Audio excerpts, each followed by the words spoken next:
Hello, and welcome back to the Change of Plans podcast, episode 3 already. I'm your host, Anaita Azizi, and today we're diving into the world of Hardtech innovation. My guest today is Tayla Sheldrake, the Managing Director of MotionLab's Berlin. For those of you passionate about hardware development, sustainability, or simply intrigued by how raw ideas are turned into prototypes, this episode is going to be a treat. In our conversation, Tayla shares insights into MotionLab's unique approach to fostering hardware solutions that address real-world issues like boosting insect populations to improve biodiversity, reducing industrial carbon footprint, and developing CO2 capture technology. We explore the role of community in Hardtech, Tayla's personal experience helping founders navigate challenges, and what's next for MotionLab as Berlin's hub for cutting-edge technology. So whether you're a founder in Hardtech or just curious about what it takes to innovate in this space, the episode is packed with useful information and tips. I hope you enjoy it. And if you do, please leave a review. Also, if you don't, I genuinely appreciate feedback. Okay, now back to it.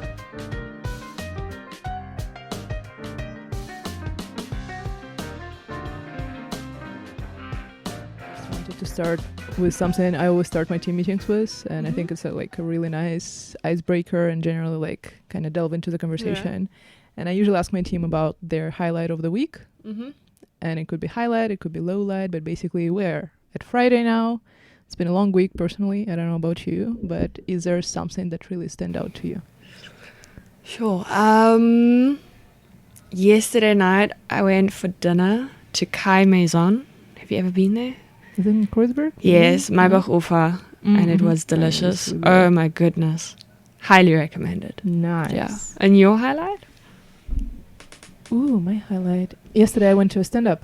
Ooh. And it was a stand-up comedian from Kazakhstan. Cool. And I'm from Kazakhstan, and the stand-up. It's very rare that in Berlin you get to see comedians who present with your context. It was really, really fun. And it was super, super underground also. It was in a bar where I've never been. It was actually underground, in the basement. I'm okay, I haven't been in this kind of stand-ups, but nice. It was super, super fun. Yeah. Was it in English then, or? No, it was in Russian. Okay. Yeah, but I also do stand up in English, and I go to English shows. Do you like stand up? I mean, I would love to go to more. I haven't been to many, but I'm also now thinking of going to Toastmasters and see if I could do more of the humor part of things. Mm-hmm. But pending. Yeah, there are some great shows in Berlin I can recommend later on. Oh yeah. Yeah.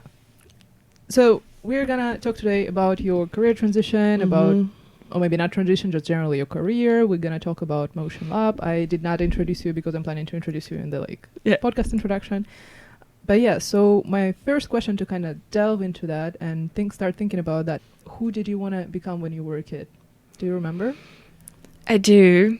You're gonna laugh now, but initially, around 4 years old, I wanted to be a Teletubby, the purple one.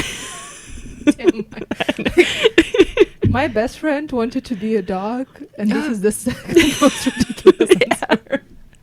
And then my brother wanted to be one of those trash collectors that hang off the side of the garbage trucks. At least in South Africa, they hang off and they whistle, and they look like they're having such a fun time. Mm-hmm. And I wanted to be a Teletubby. So my parents were like, these children, they've got high ambitions. But yes, I think that it transitioned as you grew older. For me, then became a doctor could be something, an engineer could be something, to save the world could be another thing within politics or within the UN. Mm-hmm. But I never really thought I'd end up here where I am and doing what I do. But it somehow fits perfectly in my current stage of life, so it worked out.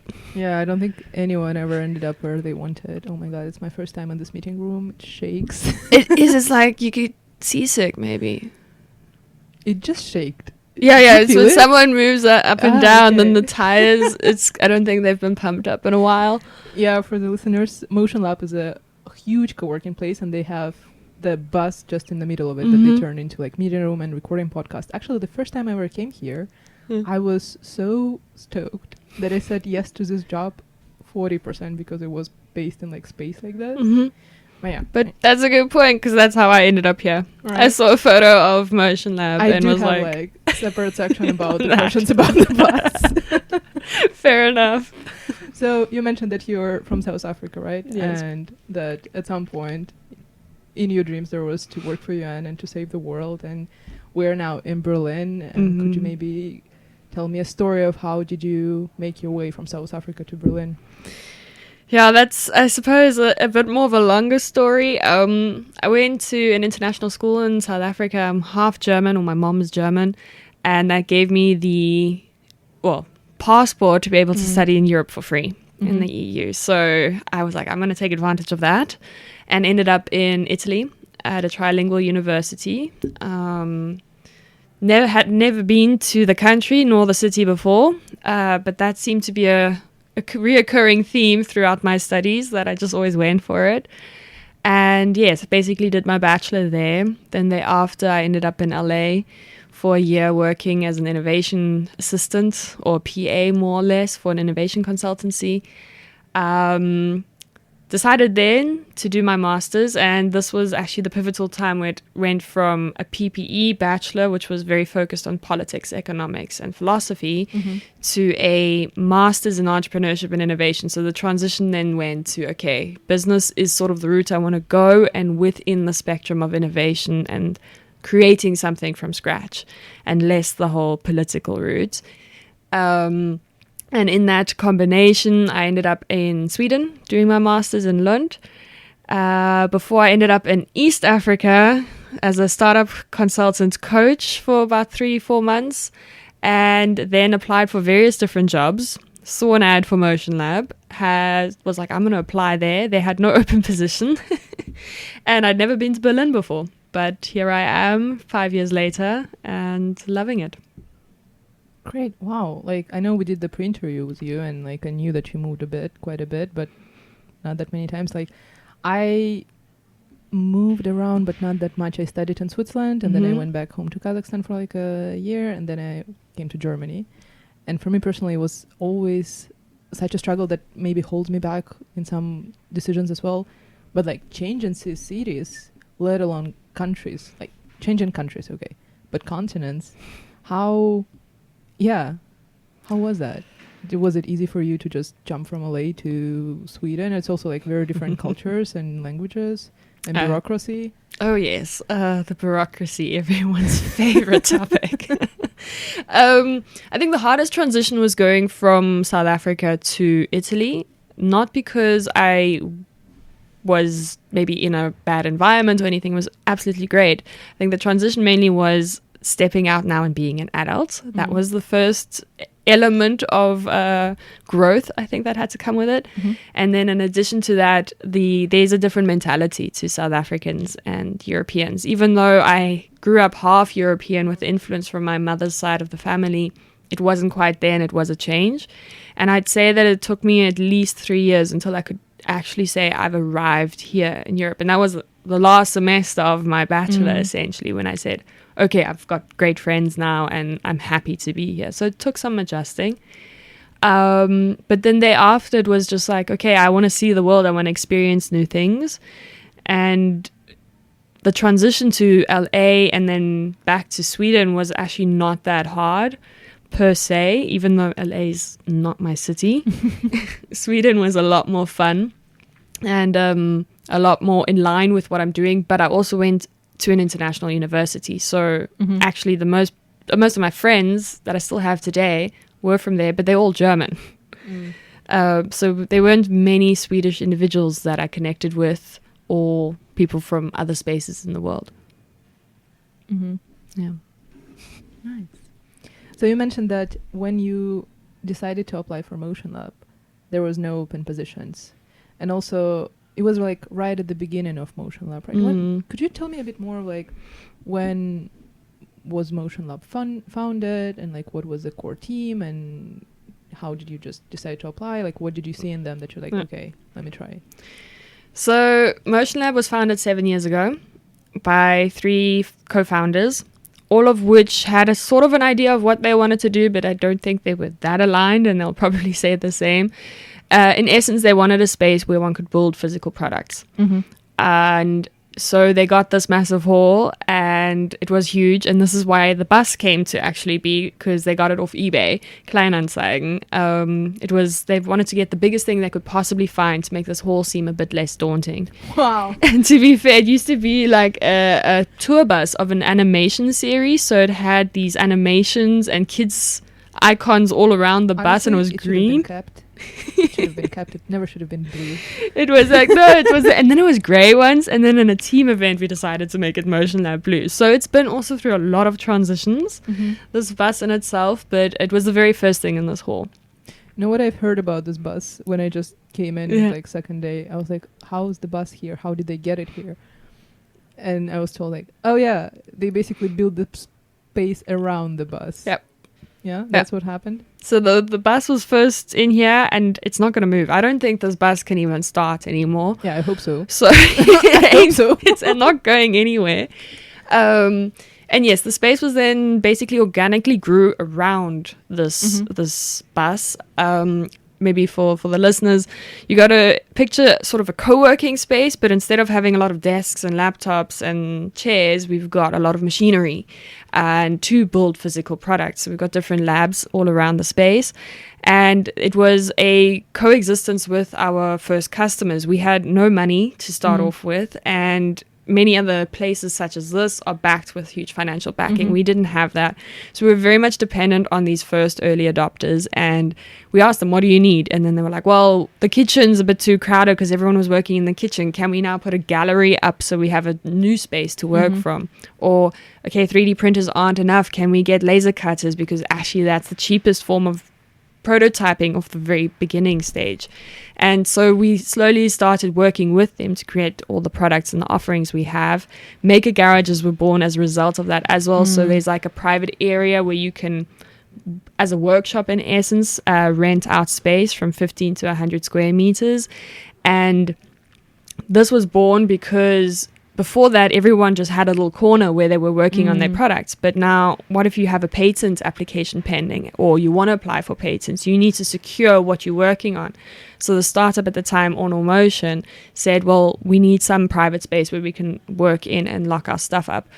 And luckily for us, Berlin Fashion Week was just come to an end, or had just come to an end, and they were going to throw away all their halls, like their walls, for the exhibitions. Oh, wow. And we said, no, that's fine, don't throw them, we will take them. Repurpose, reuse, recycle. Exactly. And with that, the maker garages were born. So you have your private space that you can work from and still be part of the community, still have access to all these machines and the knowledge that comes with it. So yes, that's sort of how MotionLab began and then evolved. And we were very much mobility focused initially. So we had a lot of like last mile delivery vehicles being built here. But then slowly more medtech startups came into the space, and then agriculture startups came into the space. And we realized, and this is around about the time that I joined. So I joined 1.5, 2 years into MotionLab. At the time, there were maybe 5 or 6 people in the team. And we were young and naive and sort of all just... Like every startup founder, or like every startup at its inception. Exactly. You know, not quite sure what we're doing, but we got to make it happen. And with all this influx of new startups, there were 2 elements that sort of stood out. On one hand, that we are the only place currently in Berlin and very few in the world that allow for hardware startups to actually get going and go from idea to series production, because we offer the facilities. If you're a software startup, you could sit at home, open your laptop and start coding. If you're a hardware startup, you can't exactly start welding in your kitchen. That's going to cause problems, and you need to go somewhere else, and that costs a lot of money. Often you need to go to the outskirts of the city to do so, or you need to rent the machinery or purchase the machinery, again, at quite a high cost, and that's impeding for any early stage startup if you have such high capex. So this is a place where they basically were able to come and, you know, not have these early stage hurdles. And we realized that's hardware in general, and hardware, excuse the pun, is hard. And so we were trying to address those problems or those hurdles that they had. But in addition, we also realized that the knowledge was missing. again, you go online, there's so much out there to find out how to scale the next software startup or SaaS product. There's not much out there for hardware. And then this is where then my arm came in, as I was the only one in the team at the time that had like a bit of knowledge in the entrepreneurial startup space of building up our accelerator programs, as well as the various different workshops and seminars that would provide our community or members with the knowledge to go from idea to series production, not just the infrastructure. So yes, that's sort of how MotionLab evolved. And then with that, it also came to the realization that we do so much, or have developed so far as a society within our software elements and, within AI, for example, which is fantastic. However, it's not alone going to solve our global challenges of CO2 emissions. We need to look into our infrastructure. We need to look into the products we are creating. We need to look into how we are going to feed the planet with less space. We need to look into how we're going to move from A to B with less emissions, with not using combustion engines, for example. And those are all hardware elements, right, that need to be encouraged, and we need to foster those innovations within that. And so MotionLab realized, okay, we can become a space that is not just hardware, but it's hardware for impact, or deep tech in that sense within hardware for impact. And I think I really resonated with that alignment and realized, the little girl in me that wanted to save the world can do it in the sense of, hey, I could now sit with a startup and I can just introduce them to the next person that can help them set up their bill of materials in a better format. I've helped them a little bit in their hurdle to have a greater impact, because that startup's actually working on something amazing. Yeah, that's interesting you bring this up, like coming back to this little girl who wanted to save the world. And I think a lot of us who went into international relations, actually 4 people out of 4 people who I pre-interviewed for this podcast, everybody were into international relations at some point, and then got disappointed and moved on. And that's something I was also struggling with, like, you don't have to work for UN, or better actually at this point, don't work for the UN, or like an NGO or anything to make a change. Like you can start going from your own organization or a startup, or like make it impact driven. Saying very cliche things, but it wasn't obvious to me. Like 2 years ago, for me, it wasn't something obvious. So yeah, thank you so much for bringing that up. But back to MotionLab.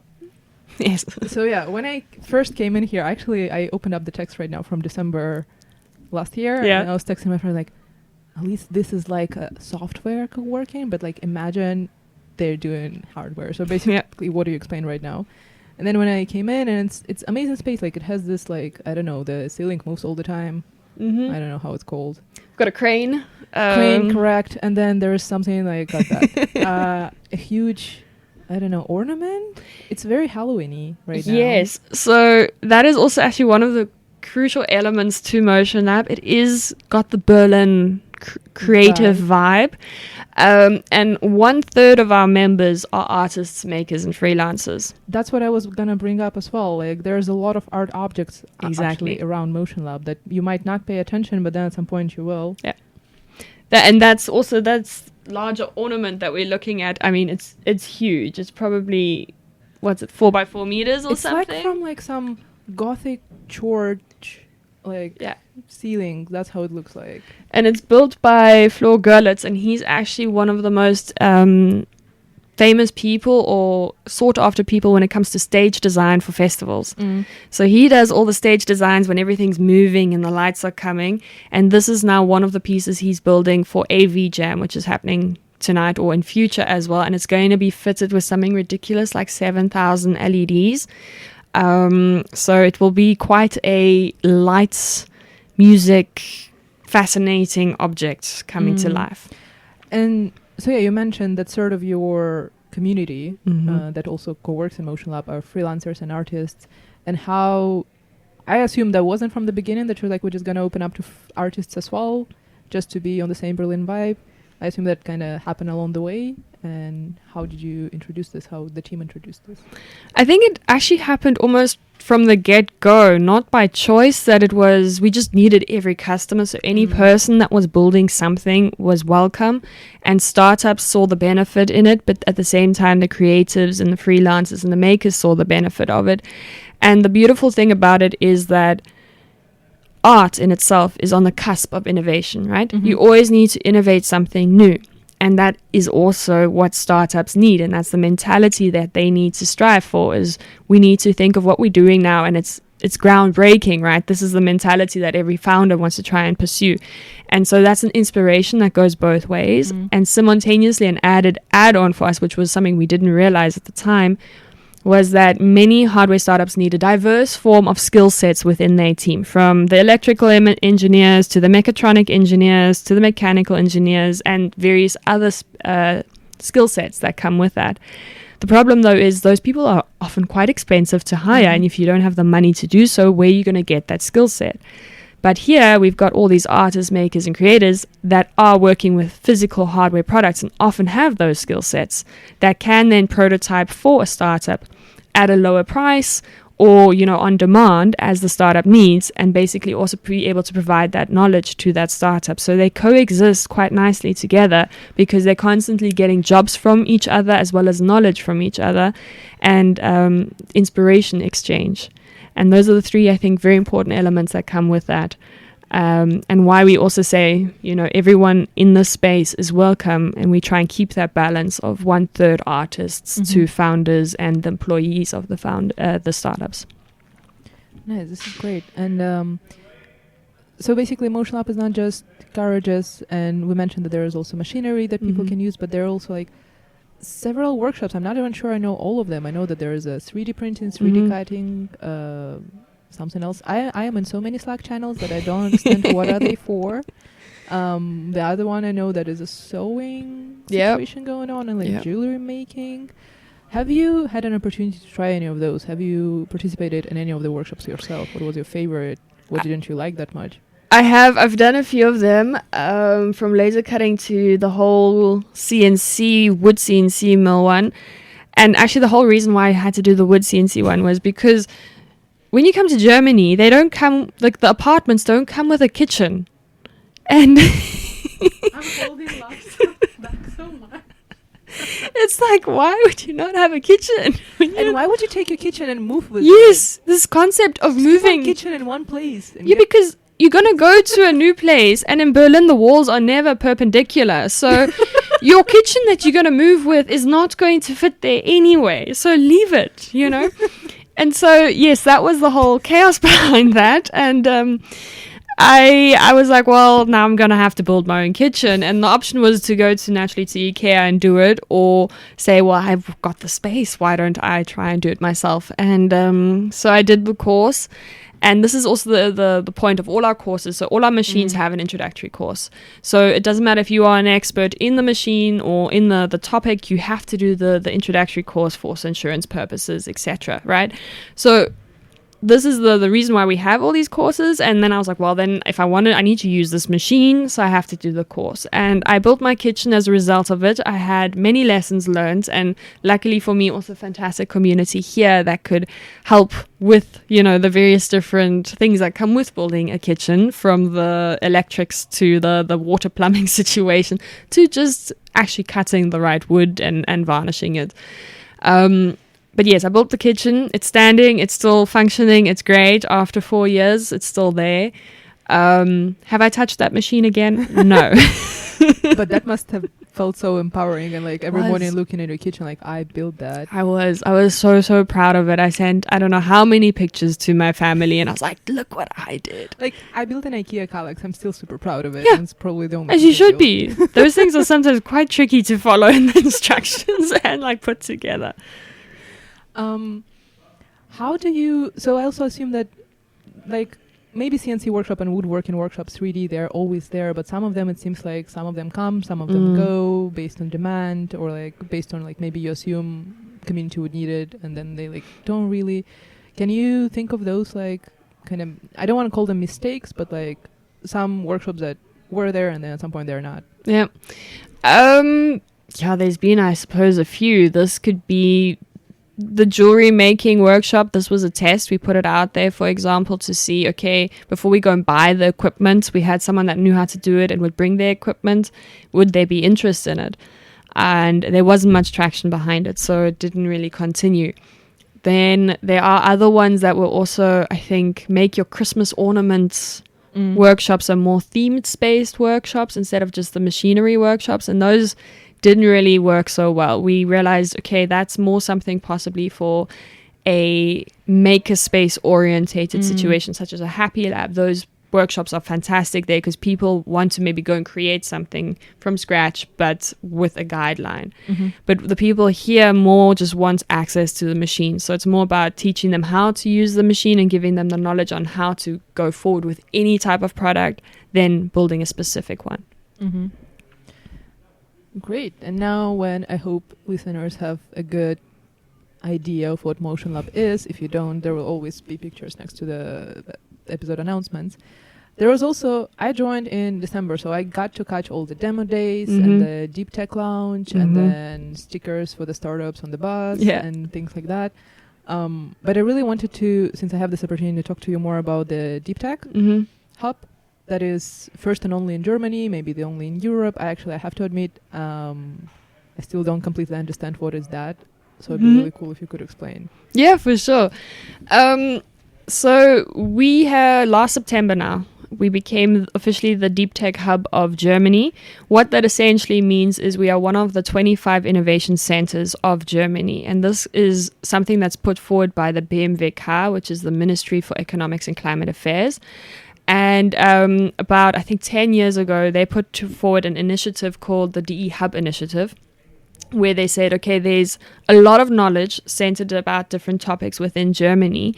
And it's a decentralized system because everyone's state, doesn't really talk to one another. Is there a way we can centralize this knowledge within innovation? And so the DE Hub Initiative was born with different hubs across Germany with different themes. So mobility, logistics, insurance tech, fintech, etc. And it started off quite well, and we realized, okay, there needs to also be a space for hard tech, but much more than that, it's also deep tech topics. Now, deep tech can mean everything and anything nowadays, and it's also a word I think people are flaunting around quite liberally. Yeah, like climate tech as well. Yeah. Like a lot of them become buzzwords so fast. Exactly. So then what is it actually? And so for us, it was very much... Deep techs are all technologies that are quite advanced in their research.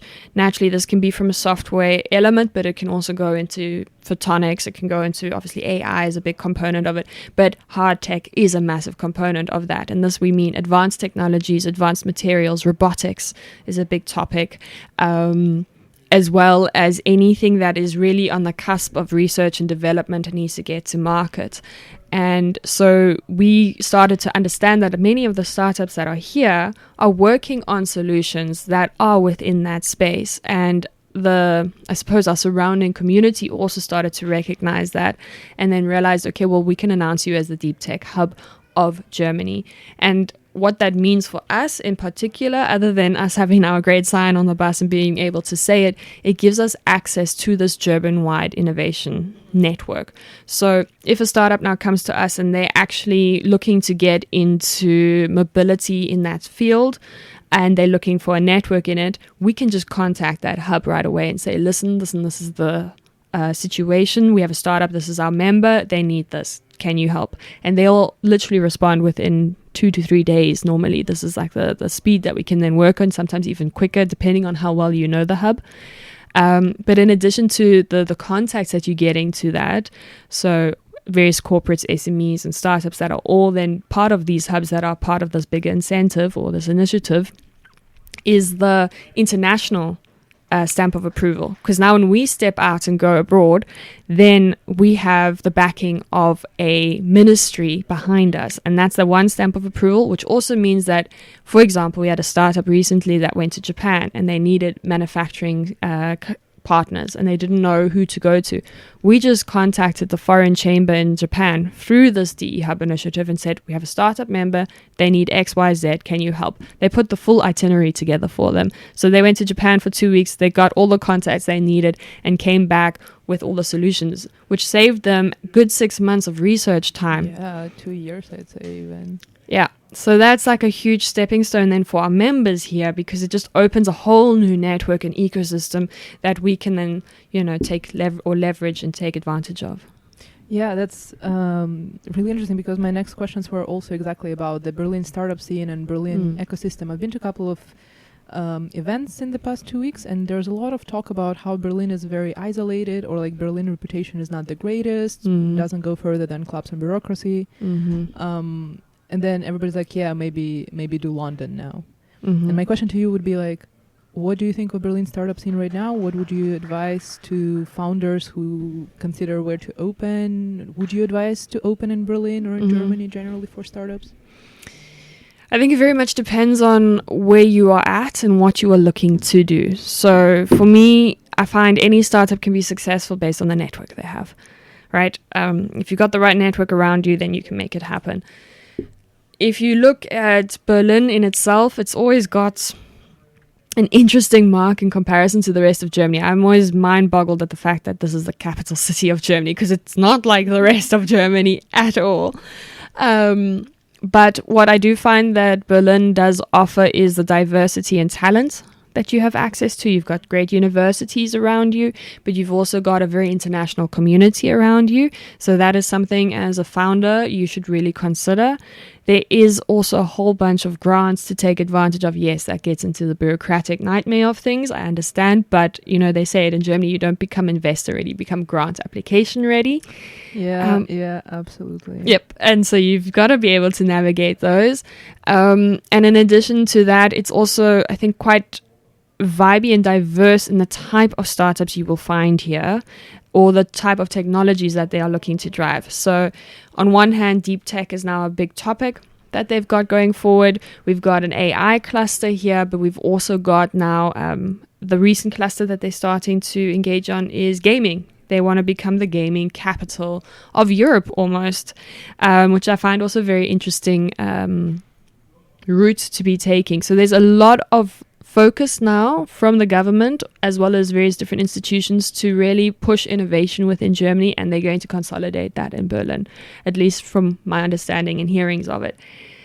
Can one compare it to a London just yet, or a Paris, or any other big Amsterdam or other startup hub? Not quite yet. I think they will need to do something about their bureaucracy. And the ways or means to be able to finance your startup, to be able to really get on par to that. But from my understanding, they are quite aware of this and pushing in pursuit to many other countries. It just is a bit delayed always in the reaction. Yeah, you already brought it up, but I was still going to ask this question. MotionLab in this unique position where you're not just a startup yourself, you're also kind of a bridge between startup and policymakers. Yeah. And I know that you do a lot of also advocacy for startups with Berlin Senate, maybe with German government as well, and all other ministries. And so just in line with this, what do you think Berlin Senate should do better for startups to thrive here? It's a big question. I think it already starts with simple things such as founding a company. It takes more than 2 weeks to do that here. In other countries, you can do it within 24 hours. So there is a bureaucratic hurdle that doesn't need to be there. So these are like simple things that come with it. Then other elements include, if you're looking at it from more of a, how do you encourage employees? You know, there's the ESOP, virtual fund or shares element, ESOPs and VESOPs. It's just not really regulated well here in Germany, and you are taxed. It makes no sense for employees to actually get them, or it's quite a nightmare to set that up. So these are other things that just don't provide incentives for people to necessarily join as an employee at an early stage to a startup, because naturally the startup can't pay you a salary that is so high at the beginning stage. So you incentivize those employees with shares or the prospect of shares. And these are normally virtual shares. So that's another element. And then I think a huge part that also plays in it is when you are applying for grants, make it more simpler. If you've already gotten one grant, you've already gone through the process, why do you need to rewrite and submit a whole new application? There should just be a much quicker process on being able to monitor that. And also how it's obviously taxpayers' money, so it does need to be regulated, and one does need to check that people aren't just, spending it for shits and giggles kind of thing. But the way this paperwork and the paper trail is dealt with, this also needs to change. I think these are like little things that really add to the bureaucracy hurdle. But the problem in Germany is they just keep adding another legislation or another rule legislation to the whole book instead of actually just getting rid of ones. So I know from people in the Senate, they are really hungry to make these changes and they want to, but there's too many laws in place for them to actually be able to navigate that. So we actually need to get rid of more legislation before we can move forward. Yeah, for me it'd be like, I don't think it's towards the Berlin Senate, but if I got a nickel for every time a CEO told me, like, I don't want to do anything with accounting anymore, I just want to do my CTO, actually. Yeah. I just want to do my prototype. I'd get 2 nickels already, which is not much. Yep. But funny that it happened twice. No, but it's a thing. It's you just get stuck in all these hurdles that are unnecessary. Yeah. Sorry, I'm a little bit jumpy today with the topics, worries. but we're going to go back to MotionLab. And again, working where I work now, it's my first startup experience. So being chaotic and like everybody does 3 things at a time, I cannot say I'm much surprised. That was an expectation. Yeah. But then I was thinking about MotionLab because it's a startup that basically runs a space for startups, which is chaos in power of 2. Yeah. How is that going? How is like every day as a managing director of MotionLab? It's a creative chaos here. It's definitely had many challenges. But at the end of the day, I think no matter where you are and on what company you are, it's a people game. And it's being able to empower your colleagues and your employees. And what makes it in a startup so difficult is the size. Because as soon as you're above 8 people, it becomes complicated. Because this is stuff that cannot be done in a WhatsApp group kind of situation, right? Because now you've got to think of a whole bunch of people. And that makes it a communication element rather tricky.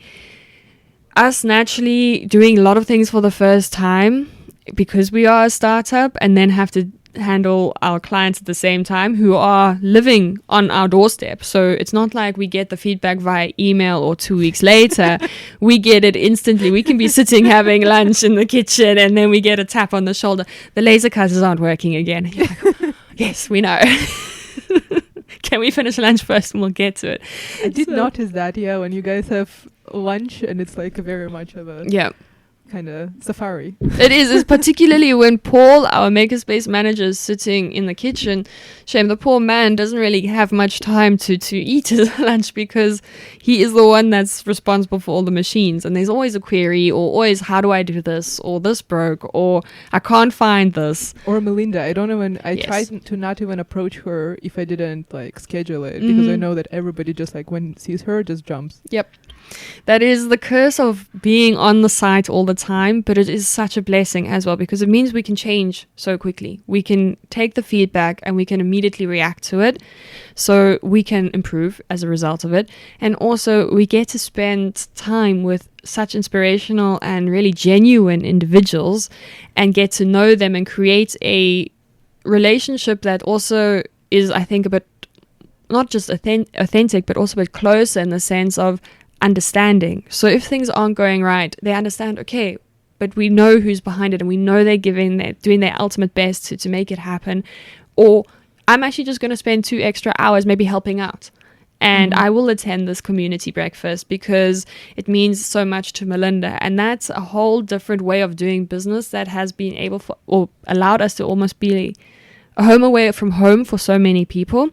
Considering also that the majority of the people that are here aren't necessarily from Berlin or Germany. So this is a home away from home for many places, and it makes it so special, which was also one of the things that drew me to the space initially. My next question is exactly about that. It's been, I think, 5 years you said that you were in MotionLab, so lots of time to make memories.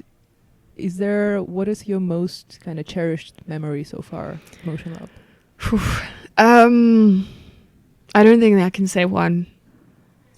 So highlights that immediately stand out are for sure when we did paint this bus blue as a team effort. That was during COVID time still, so we couldn't go out. But we were in this gray zone because we needed to allow people to work on their physical products because otherwise we'd close the door for like 50, 60 companies at the time.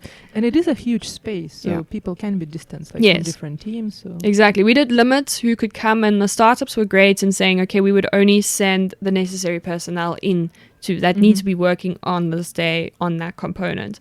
So that was a great understanding. But then this also meant that we could, as a team effort, paint this bus. So that was a fun weekend activity. Then I love also all our demo days. Those are, for me, such a highlight event. Yeah, they're great. Like, I've been to this one, and it really felt like, I don't know, I haven't felt anything like this since maybe I graduated my bachelor university, when they did like big events for students and like when university go out big. Yeah. And that's really how it felt. And it was such a like forgotten feeling. It is. It's so unreal though, always for me, because I sometimes have to then moderate these shows, and so then I'll normally like step aside to just zen myself, and I do that about an hour before people arrive, and you just see the hall now, it's empty, right? It looks empty, at least. There's a lot of people, you always see them come out when there's lunch, but other than that, it looks like it's empty. And then I basically went into my little locker room kind of thing, and then when I came out, it was just like a sea of people, and it's like, whoa, okay, the show's on. We gotta do this. But it's also one of those moments where our whole team is involved in it. The whole team is busy prepping for this. I was painting walls in the bathroom because it was like, oh, there's a water leak, or I don't know, it didn't look so nice. We're like, okay, we need to paint this. And then we're scrubbing floors on this end, and others are printing flyers, and it's just everyone's coming together for this peak moment where we get to show off our community. Right? It's when startups are presenting on stage, when we have an exhibition going out there, and it's the whole ecosystem coming together to just really enjoy good food, good company, a few drinks. And then obviously, as MotionLab always does, we have a midnight special that is a highlight, followed by our rave. And you stay until the early hours the next day, completely exhausted from what you've achieved. But it's this build up and creating something special together that just always gets me. And in this 5 years, I can imagine dozens and dozens of startups went through like MotionLab's doors. Was there a story of a startup? 2 questions. Story of a startup that you were like, yes, that's a great story and they should succeed, and they did. And another one where like, maybe they should have stopped, or like, maybe it's time to reconsider and step back, or something like that. I think there's many startups that have come through these doors where I'm just like, wow, it's such a great thing that they're working on. It's actually a bit of a weird example now. Ornor Motion was the first startup, and they're the ones that came to mind initially, because when they came here, they had nothing, and they made it to market, and they grew so big in our space that we had to kick them out because they were taking up too much space. So sweet. I know, we felt so bad, but we were like, we cannot. We see Ornors, which is a last mile delivery vehicle, on every corner. So it's like a cargo bike that you can drive, but they're like everywhere in this lab. They are taking up so much space. You've got like 50 people working for you. The whole first floor by offices was just Ornor. It was bigger than MotionLab, yes. And it was just not fair to other startups or startups wanting to move in. So we said, you need to find a new space. But it was all in good heart and in goodwill. Exactly. Go on.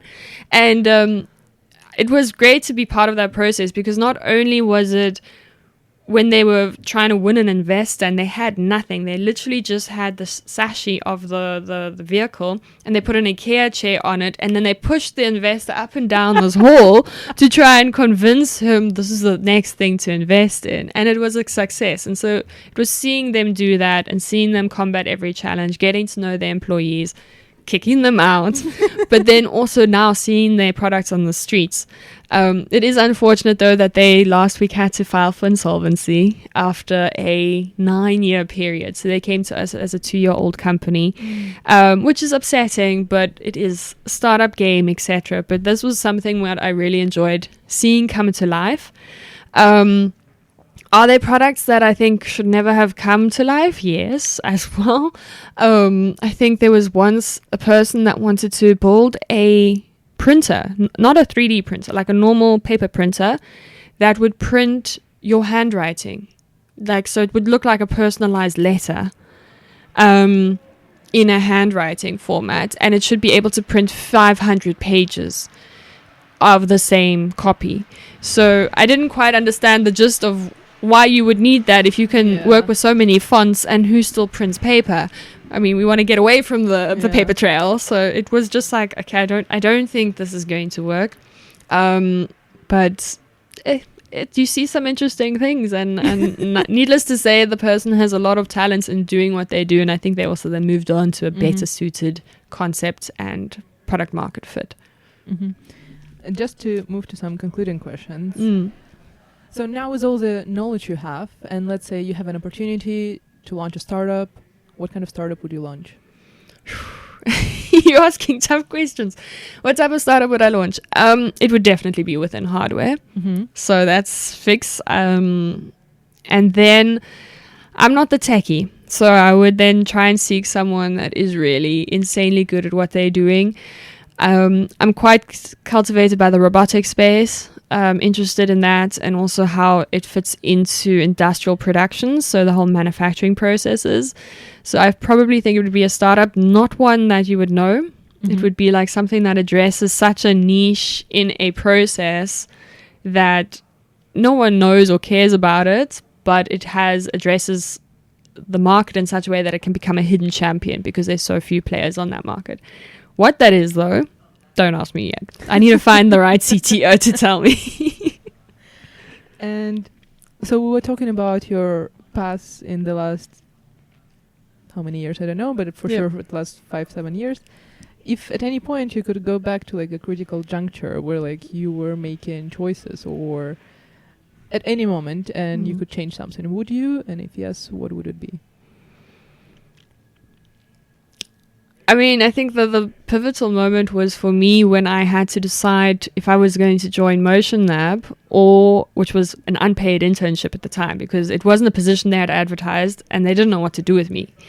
And they didn't have the finances to hire me, or joining a innovation consultancy in a corporate and basically earning a decent salary off the bat. And I made the decision to come to MotionLab. And that's the decision I do not regret and I think it was pivotal in where I am now. And so I'm very happy to have made that, because it's just laid a foundation for me where I've been able to grow from an intern to an MD role. And I've been in a role where I've cleaned toilets and painted walls, but I've also sat in hardcore investor negotiation situations. And I think at my age or so, to be able to have done that all in such a speed and with no knowledge, but just go for it, is something that I would not have gotten at that corporate. And I think I'm better off as a result for it. And then in addition to that, the friends I've made here. I've made some of my closest friends as a result of being here and working in this environment. And I'm very, very grateful for that. That's a great story, because that's one of those like movie worthy stories when you have this like, oh, I'm going to go and like have my happy, stable life, or I'm just going to try something new. Like I personally always go for stable. Yeah. Cannot imagine myself, like was never ready to do something like that, like what you explained. Well, so you've joined a startup now, so. Yeah, but it's hopefully stable. What are the last questions? Oh yeah, since we're called Change of Plans, I don't know who I'm the only one working on this podcast, but I always we'll just picture an army of people serving you behind you. Then I have to manage them. I'm not really into that right now. Fair enough. But I always ask guests in the end, what would you advise to someone who considers a career change, or someone who is faced with like the choices that you just explained? What would be your advice? Such an interesting question, because I've got so many friends currently pondering that exact question. Right? It is the season. It is like everyone's like, should I quit? Should I not? What am I going to do? And I don't know what you're going to do, but I know that for me, if you're going to stick to what you currently got, you know the outcome. And if you're not happy in that, that's where you're going to then remain. So it's only going to change if you make that change. And so just do it. It cannot get worse if you are unhappy in that situation. So go for it, all guns blazing. And if you've got a positive demeanor about you, it will turn out to the positive. That's a great advice and a great note to wrap up on. Thank you so much, Tayla, for giving me your time, for sharing the space with me, and it's been really, really a pleasure. No, thank you. I had so much fun. This was great. Yeah, lovely. Too.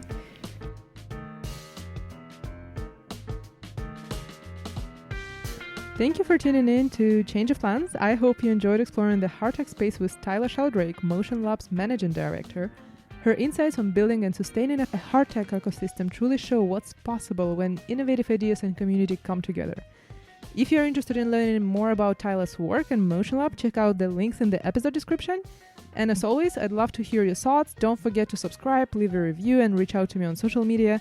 Our next episode will be with Dash Markova, a well-connected mentor in the startup world who brings an exciting blend of experience in innovation, entrepreneurship, and community building. The episode drops in 2 weeks, so stay tuned, subscribe not to miss it. Thanks again for listening, and good luck with all the change around.